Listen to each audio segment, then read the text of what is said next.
wet and miserable is the only way I can describe today.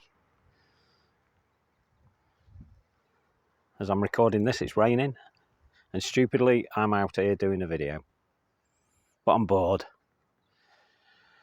So, I just thought I'd come out, have a look what's going on again,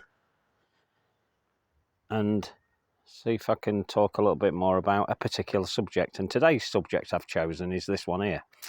This is what I call the Cloister Pergola. Now, this was originally built with just these 3 posts. And originally, they just sat there in the middle of the lawn on their own. And the idea was to segregate the lawn, to give it some sort of a division, and to make it look more interesting. And I wanted to grow climbing plants. So having built it, I then decided that actually I'd like to make it go all the way across. And originally this was going to go all the way up to that wall there. That's where I wanted it. But in the end, I ended up doing it to that sort of width, which is probably 12, 15 foot, just at a guess. Then as time went on, I decided I wanted to make it more than just a little division and started adding other bits to it. So now, as you can see, it's turned into this. Quite a sizable build. And this is the last bit of the build on this side here. So the idea has always been for somewhere to grow my plants up. Roses, clematis, ivy, and other plants. And that's just what I've done. Now I've made this out of 4x4 posts. Now I don't like these type of posts here with these marks in them. They don't look very nice at all. I actually started it out with some plain ones, but then struggled to get hold of the wood and ended up having to buy the ones with those marks in them. And they're just a milling mark. They don't affect it. I just don't like to see them.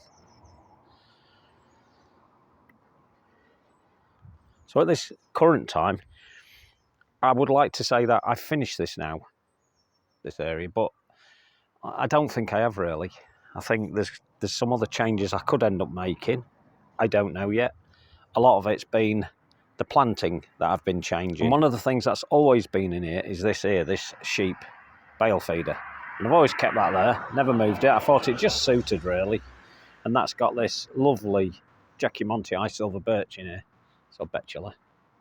There's Betula utilis Jack Monte. And it's just a multi-stem birch that I've been working on for 3 years now since it's been in here. And you can see all the stems it's got. And it's got quite a nice shape. And as I've said in previous videos, you've got to work on these things. They don't just happen. A beautiful tree doesn't just happen. It has to have some modicum of interference from me or yourselves. So that's what I've done there. So the Cloister Pergola also has this wire mesh. Now this wire mesh that you can see in here is reinforcing mesh. Now that goes into concrete in bases when the people are putting houses up or builders are putting houses up. That gets into the concrete and reinforces it. But it makes a fantastic climbing frame for plants, as you can see here. It's got this rose going up through it, and that's doing quite well now. And that's going to look beautiful in the summer, believe it or not, on this winter's day. That's Rosa Gertrude Jekyll. And I've spent quite some time feeding these things through, and I've got a lot more feeding through to do yet with the different branches. You get these branches and you've got to just put them through. And it's just time. You just got to keep at it all the time. You can't really give up with it. So other plants that I've put around here are plants that are going to be eventually good for a shaded area. Because you remember, this is going to be shaded in here over time. Once the roses and other plants get growing and make this more of a wall of plants. Here's a good example. This is another rose that's growing through. This is a climber. He's really going for it now, but I have to keep coming out and making sure it's going the right direction. Now on top, as you can see there, I've got barbed wire. I don't use normal wires because that wouldn't be me to just put climbing wire up there. I wanted something a bit more unusual.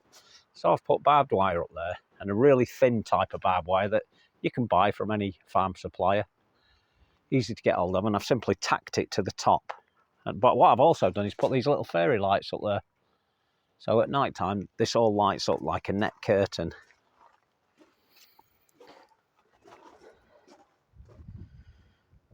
So I really like this area quite a lot. I'm a bit scruffy here at the minute. I've not tidied up. These are the cow drinkers. They've got ferns in them. They're all gone to bed now for the winter. I will clear them up, but more when spring gets here. I don't bother clearing away at this time of year. As I always say, leave it for the insects.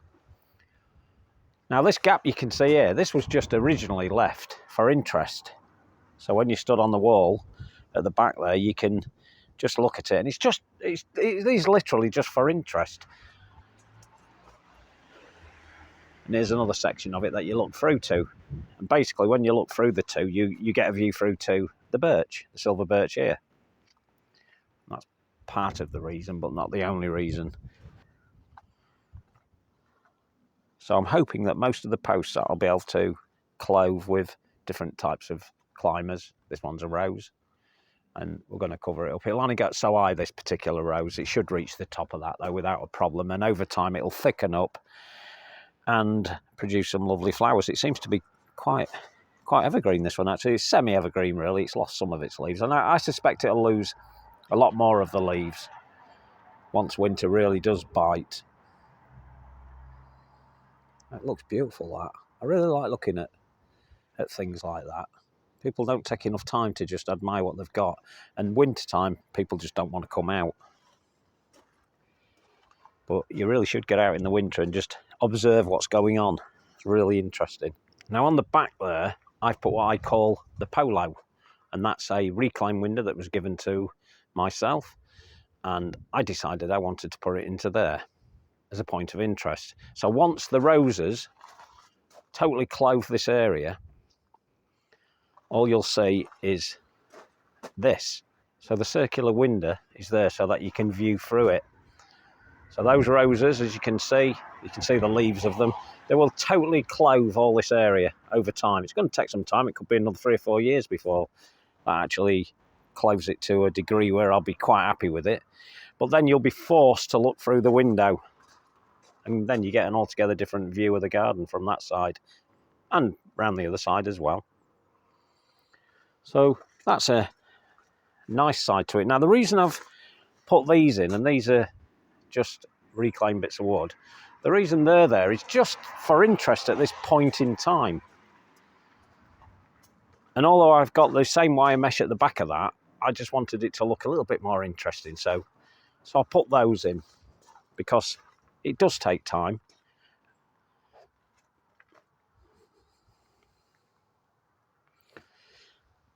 So we've got gravel on the floor. It's a bit of a mess. I've left some stuff from last year, but I don't worry too much about that. And then I've put these chairs in here. I noticed I've got some screws in here. They need to go in the garage. Bet we all do this. Just leave bits hanging around.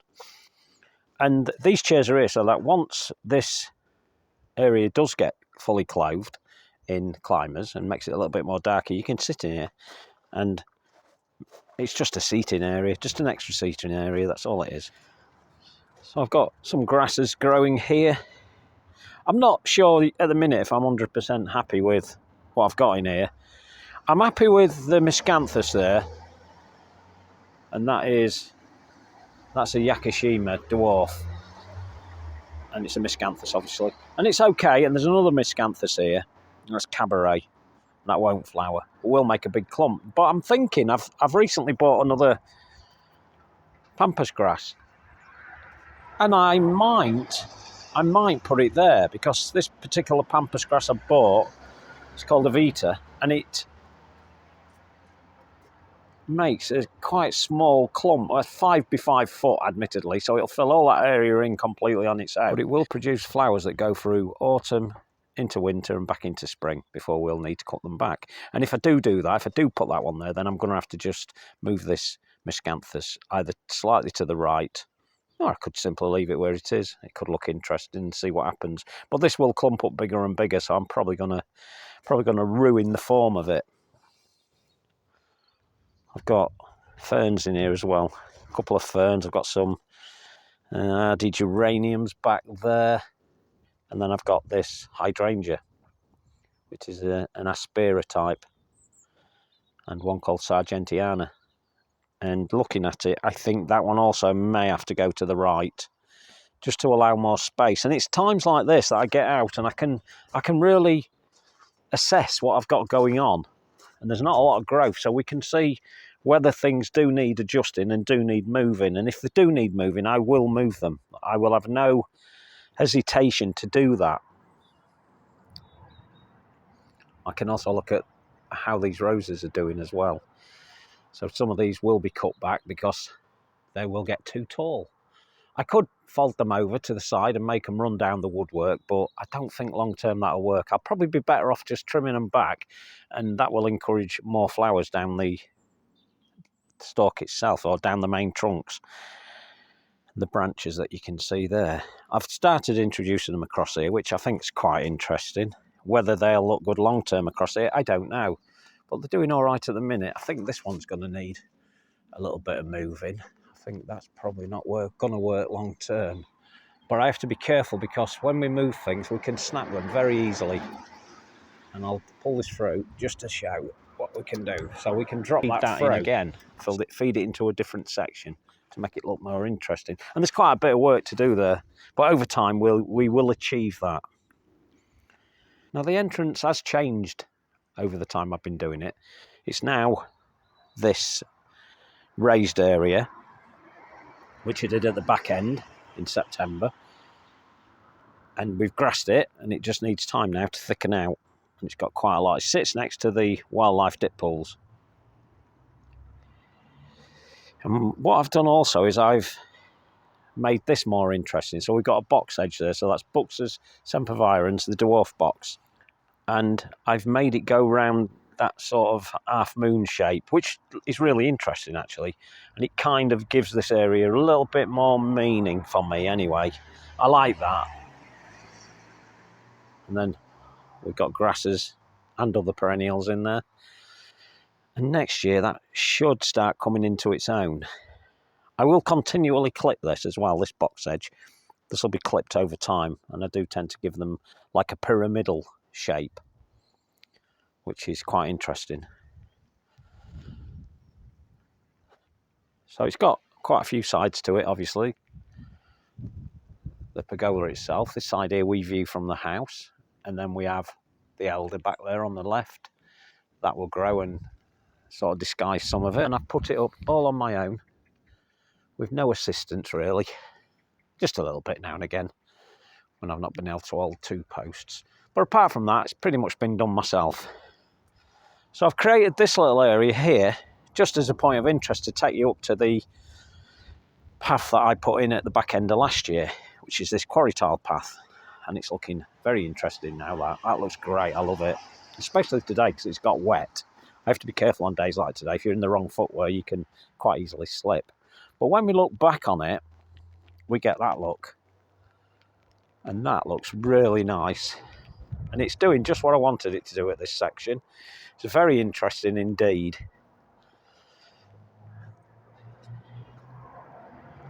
There's the roses growing up there.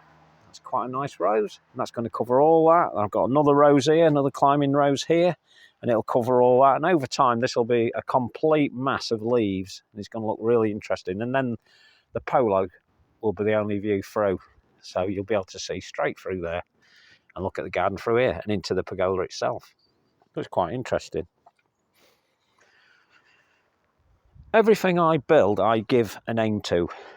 And I sort of had to think long and hard about what I would call this, because it had changed from being simply a structure to support the roses to them being somewhere that we can sit. And I quite like the name Cloister Pergola. And because it is like a cloister, I thought that would suit it. And I actually got this little feature, which actually encouraged me to give it that name, the Cloister Pergola. And this came from Bardney Manor.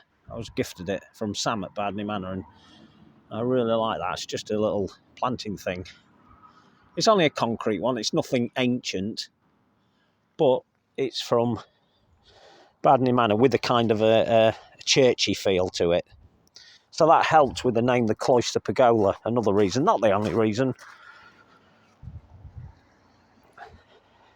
So this is quite dominating, this structure itself. No matter where you are in this garden, you can see it. And it stands out quite a lot. And then at night time, as I said earlier, the top of it lights up with all these fairy lights, and it looks absolutely stunning, even at night. What I really need to do is get some uplighters at the base so it lights up some of these posts as well. That would make it even more interesting. But I've not done that yet. So up the wall here, this is the view we get. Now the stained glass piece you see there, I built that made it many years ago. I used to be heavily involved with stained glass work, and that is a traditional piece. And it's supposed to represent a flower. It's kind of stylistic, but I think you can make that out, the two leaves at the bottom. And it's just simply hung there. But this is the view you get at the top, which I think is really nice. And then it's next to the floating deck. So everything's tying into the thing next to it. That's what I tried to do. It's got to have a purpose. And I just love sitting on this floating deck in summer and winter sometimes, so if the weather's right. Even when it's clothed heavily with leaves in the summer, it'll still look attractive. And the leaves hopefully will, the branches will eventually come along this top as well. I shall feed them and encourage them to grow that way. Now we've got a clematis at the back end corner there that's going to go up there. It's already growing up there, and over time that should cover some of the top as well. So that's the Cloister Pergola. And from time to time it may need a little bit of maintenance, but that's just simply putting some weatherproofing on the bottom posts or at the bottom of the posts, and just really feeding the roses or whatever other plants going up it. We'll have to keep them in check, but I shall enjoy doing that. That's kind of the fun bit of it.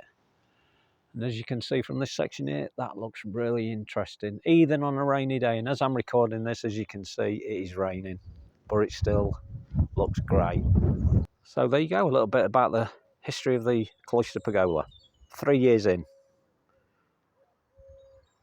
I'll talk to you later. Ta-da.